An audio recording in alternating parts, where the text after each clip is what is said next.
On this episode of the Empower podcast, he's done this with multiple girls.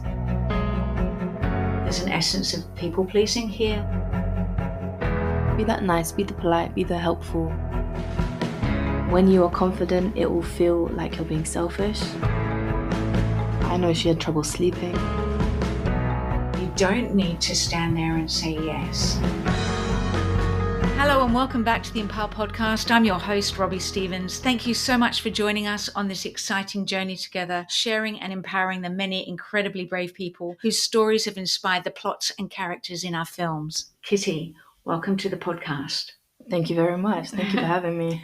Just a little bit of context. Kitty is on today as part of the Nightingale film podcast, representing Isla, one of the leads in the film, who was Grace's friend and supported her through the different stages of PTSD after being raped. Kitty, like Isla, also helped a friend after she experienced sexual assault. Today's episode comes with a trigger warning, so if you're sensitive to this subject, just consider if now is the right time for you to listen. But our intention, as always, is to make our podcasts helpful, to make them healing, and for people to feel seen and heard. We're also passionately committed to shaking up the normalization and acceptance of rape and sexual assault in our communities today. Kitty, over to you. So she was about 16 or 17 and was invited to a house party, and there was a lot of people at the party, and I think she was talking with this guy, whatever, and they got on.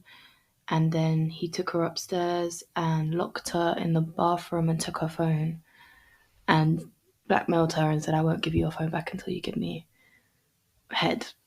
And she was, I think, a little bit drunk and completely froze, didn't know what to do, didn't know anyone really at the party. So she done it and went downstairs, and which is the most disturbing part for me is people came up to her after going, are you okay? He's a bit, people have had experiences with him. So they'd let her go upstairs with him knowing he's done this with multiple girls.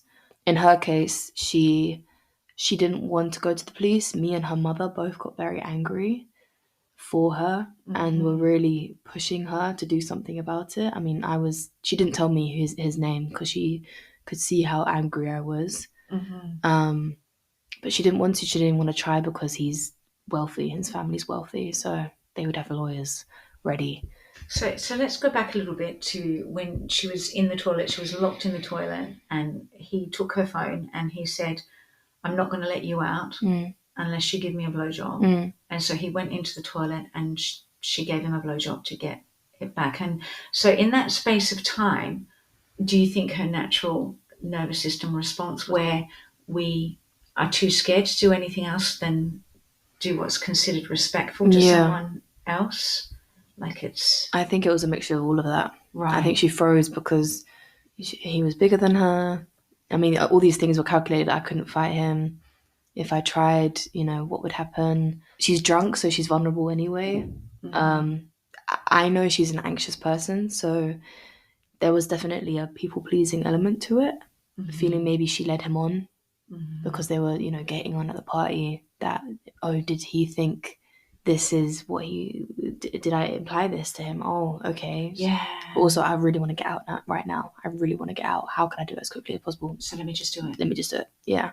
I can imagine that it was a long process for her as well. We were in exams as well. That was another element. She didn't want to make it harder. But I know she had trouble sleeping. Where is she now? She definitely was more of an anxious and people pleaser back in the day. Nice. She was nice, lovely. And I think that was the way she was brought up. Be that nice, be the polite, be the helpful, be the nice girl. And she's still that now, but I think she's traveled, she's gained her independence, she's gone down a healthy route, becoming vegan and exercising, and I could just see a whole new element to her. Like, she's having conversations about feminism, very active with it. You said that she moved away. Yeah. Started again. Yeah.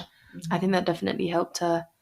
But I see her more affirmed in her voice. I can see that she's more confident. And so she figured it out herself, because back then you and her mum wanted to go to the police. You wanted to be really proactive with it and make her have a voice around it back then when it was happening, right? So let's talk about that a little bit, because what do you do as a friend, to help someone? Yeah, it was a hard one because I knew I had to learn quickly to settle down and understand that it's about her at the end of the day. And to it be wasn't present. to be present really and present. to not want to cause more harm or chaos, especially because we're both in exams. But yeah, it's a hard one because, like I said, he was wealthy. So when you actually think about, okay, how would you do this? Go to the police, there's no evidence. I mean, people at the party cool are bystanders, but they seem like cowards and sheeps. The fact that they didn't tell her. My thought process was, if there was girls before, they'd be able to come forward to. It's like Me Too movement. One person spoke up, and then it gave the courage for others to do the same.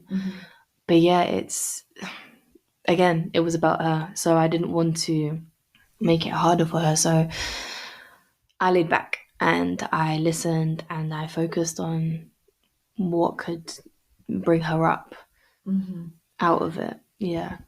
Very good. I want to touch back onto the people-pleasing element of this episode. Listen a lot to Oprah, and she has spoken about her people-pleasing elements in the past quite a lot. Oprah was whipped as a child. She's quite public about all of this. But she said that she was in her boardroom in her 40s having to confront someone, and that she had so much anxiety and that normal disagreements would cause her so much angst and worry. And she had to sit down one day and say, where is this coming from?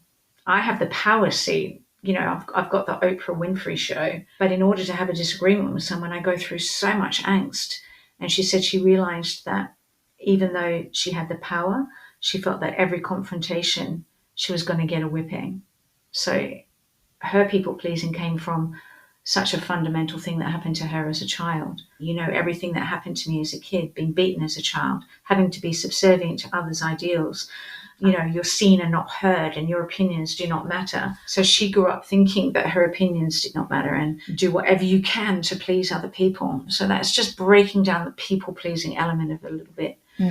And she did go on to say, and she has said quite a lot, that for her, and not for everyone else, but for her, it's one of the reasons she was so susceptible to sexual abuse, because she'd been taught and trained not to speak up for herself, that whatever someone wanted to do that was older than her or in a position of authority, they had the rights and she didn't. So for her, she was more susceptible to sexual abuse. So Oprah was 40 and still having to deal with this. So it's not just a young person's thing, the people-pleasing element. But if we could become aware that if we are a people pleaser, like I've been a people pleaser in my past, I know a lot of people that are, and it can be dangerous for us. It can be spotted by other people. It can become, a place where it gets you into trouble. Yeah. How do you feel about that, Kitty? Well, yeah, I've been in situations that have been borderline sexual assault. I wouldn't say fully. It comes down to people pleasing, and it comes down to feeling like you are responsible for putting yourself in that situation.